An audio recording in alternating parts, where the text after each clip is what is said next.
Hello friends, welcome back to academy. So हमारे आज के मस्ट टेक डेवलपमेंट के इस ट्यूटोरियल में हम देखने वाले हैं कि हम फ्रंट एंड के ऊपर किस तरीके से वर्क स्टार्ट करेंगे।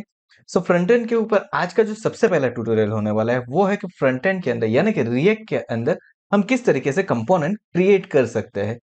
अब देखिए, बेसिकली जब हमने इंस्टॉलेशन किया था, हमारा मर्न का पूरा सेटअप किया था, तब हमने रिएक्ट जेएस का इंस्टॉलेशन कैसे करना है वो भी देख लिया था।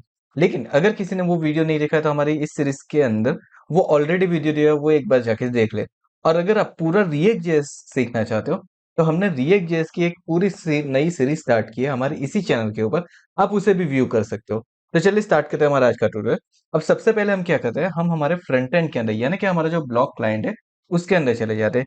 अब यहाँ पे मुझे अगर इस प्रोजेक्ट को रन करना है, रिएक्ट के प्रोजेक्ट को रन करना है, तो मुझे यहाँ पे सिंपली लिखना होगा npm start। और जैसे ही मैं यहाँ पे npm start लिखूंगा, मेरा सर्वर रन हो जाएगा।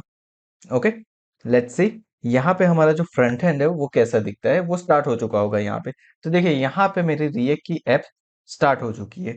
अब यहाँ पे रिएक्ट की ऐप मुझे कुछ इस तरीके से दिख रही है। ओके, ये बेसिक जो है उसका सेटअप है कि ये बाय डिफॉल्ट इंस्टॉलेशन होता है, तो इस तरीके से दिखेगा। उसका पोर्ट नंबर कौन सा है, तो उसका पोर्ट नंबर है 3000, इसीलिए हमने नोट जेएस का जो पोर्ट नंबर है वो 5000 रखा था, ताकि वो क्रैश ना हो एक दूसरे के साथ। नाउ अब चले जाते हैं हमारे विजुअल स्टूडियो कोड के अंदर अगेन। एंड नाउ अब यहाँ पे मैं क्या करता हूँ, तो सबसे पहले देखिए, आपको रिएक्ट जेएस के अंदर उसका डायरेक्टरी स्ट्रक्चर क्या है, कैसे होता है, अगर वो सीखना है तो यहाँ पे डिस्क्रिप्शन में एक वीडियो है, आई आइकॉन में भी आपको वीडियो दिख रहा होगा। आप एक बार उसे देख लीजिए ताकि आपको रिएक्ट जेएस का पूरा जो डायरेक्टरी स्ट्रक्चर है वो समझ में आ जाए। नाउ अब यहाँ पे बेसिकली मैं करने क्या वाला हूँ, तो हमारी जो मेन ऐप होती है वो होती है app.js। सो नाउ यहाँ से मैं क्या करता हूँ, यहाँ से जितनी भी चीज़ें मुझे दी हुई है वो सारी चीज़ें मैं यहाँ से रिमूव कर देता हूँ।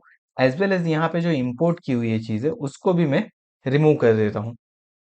नाउ अब मुझे यहाँ पे app dot C S S की भी जरूरत नहीं है, क्योंकि मेरी सी एस एस मुझे टोटली डिफरेंट बनानी है। एंड नाउ यहाँ पे जो क्लास नेम ऐप दिया है उसे भी मैं निकाल देता हूँ। यहाँ पे दिव की जगह पे मैं रख देता हूँ ब्लैंक क्लास, क्योंकि हमारा पेरेंट क्लास कोई ना कोई एक होना चाहिए रिएक्ट के अंदर। सो इस तरीके से कुछ मैंने बना दिया है। नाउ अब इसके अंदर मान लीजिए कि मुझे कोई भी कंपोनेंट क्रिएट करना है, तो मैं कंपोनेंट कैसे क्रिएट कर सकता हूँ वो देखते हैं। तो सबसे पहले तो उसके लिए एक्सटेंशन कौन सा ऐड करना है, तो हमारे विजुअल स्टूडियो कोड के अंदर हम यहाँ पे क्या करेंगे, यहाँ पे देखिए मैंने एक एक्सटेंशन ऑलरेडी ऐड करके रखा है, उसका नाम है E67 plus react slash redux slash react native snippets. इससे क्या होगा, उसके स्निपेस मिल जाएगा, आप इजीली कंपोनेंट को क्रिएट कर पाओगे। अब बेसिकली कंपोनेंट क्या होता है, तो कंपोनेंट इज रीयूजेबल थिंग। यहाँ पे कंपोनेंट क्या है, एक रीयूजेबल थिंग है जिसको हम बार बार यूज कर सकते हैं रिएक्ट के अंदर। अगर कंपोनेंट के बारे में जानना है तो यहाँ पे जो आई आइकॉन है उसके अंदर एक और वीडियो है जिसके अंदर हमने कंपोनेंट के बारे में सारी चीजें एक्सप्लेन की हुई है। पहले वो वीडियो देख लीजिए, उसके बाद ये वीडियो आगे की तरफ आप लेके जाइए। ठीक है, तो चलिए यहाँ पे हमारा कंपोनेंट हम एक क्रिएट करते हैं। तो कंपोनेंट क्रिएट कैसे करना है, तो सिंपली आपका जो एसआरसी फोल्डर है, इस फोल्डर के अंदर आपको एक न्यू फोल्डर क्रिएट करना है और इसको आप नाम दे दो कंपोनेंट्स। आप इसे कोई भी नेम दे सकते हो, बट मैं यहाँ पे कंपोनेंट्स नेम देने वाला हूँ। सो मैंने यहाँ पे कंपोनेंट नेम दे दिया है। एंड नाउ मान लीजिए कि मुझे क्या करना है, मुझे यहाँ पे लॉगिन का पेज क्रिएट करना है। तो मैं सिंपली यहाँ पे क्या करूंगा, राइट क्लिक करके न्यू फाइल क्रिएट कर दूंगा। एंड उससे मैं नेम दे देता हूँ लॉगिन डॉट जेएस। नाउ ये जो मेरी फाइल बन गई है वो मेरा क्या है, एक कंपोनेंट यहाँ पे बन चुका है। एंड नाउ ये यूज करेगा जेएसएक्स का। रिएक्ट जेएस जो है वो जेएसएक्स का यूज करता है। जेएसएक्स का यूज करने का मतलब क्या है, यहाँ पे जावास्क्रिप्ट एक्सएमएल का यूज होगा, यानी कि आप अपने कोड क्रिएट कर सकते हो, अपने टैग्स क्रिएट कर सकते हो। अब यहाँ पे कंपोनेंट किस तरीके से बनेगा, तो यहाँ पे मैं एक एरो फंक्शन के साथ एक फंक्शनल कंपोनेंट बनाता हूँ। सो मैं यहाँ पे लिख देता हूँ RAFCE।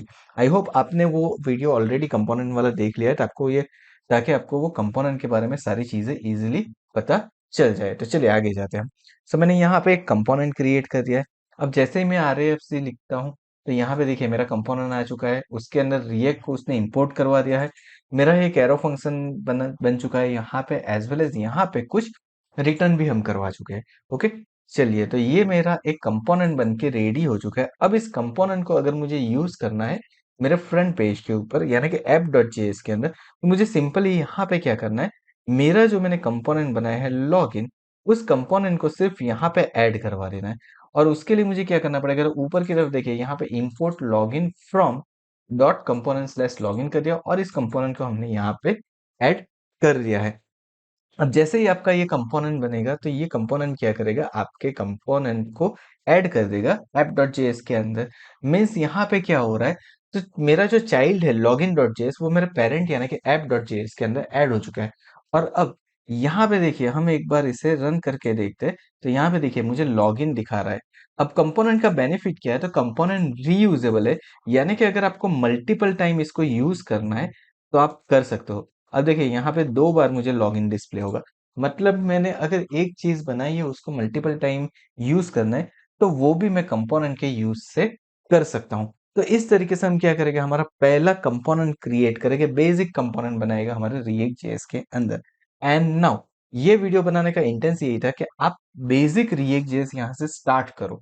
अब जिसको भी रिएक्ट जेएस के बारे में मालूम नहीं है, अगेन मैं कह रहा हूँ कि हमारे रिएक्ट जेएस के जो वीडियो बने उसके जो 1 to 7 वीडियो जो अपलोड हो चुके हैं, पहले एक बार उस वीडियो को प्रिफर कर ले, उसके बाद ये वीडियो पूरा देखें ताकि आपको ये चीजें इजीली समझ में आ जाए। हम यहाँ पे पूरा रिएक्ट जेएस मंथ के अंदर कवर नहीं करने वाले, क्योंकि उसकी पूरी एक सीरीज अलग से ही चल रही है। यहाँ पे जो हम बेसिक चीजें वो वहां पे सिखा चुके हैं, तो आपको डायरेक्टली वो वीडियो देख लेने। प्लेलिस्ट की लिंक डिस्क्रिप्शन में मिल जाएगी आपको। यहाँ पे ऊपर आई आइकॉन में पूरी प्लेलिस्ट की लिंक मैंने दे दी है रिएक्ट जेएस की, आप एक बार उस वीडियो को देख लीजिए। Thank you so much for watching this video. I hope आप वो सीरीज देख लोगे, 7 वीडियोस पहले प्रिफर कर लोगे और उसके बाद इस वीडियो को देखेंगे। सो मिलते हैं हमारे अगले वीडियो के अंदर, जब जहाँ पे हम रिएक्ट के साथ हमारा जो बैकएंड है उसका कनेक्शन करके बहुत ही एडवांस चीजें करेंगे। Thank you so much once again for watching this video.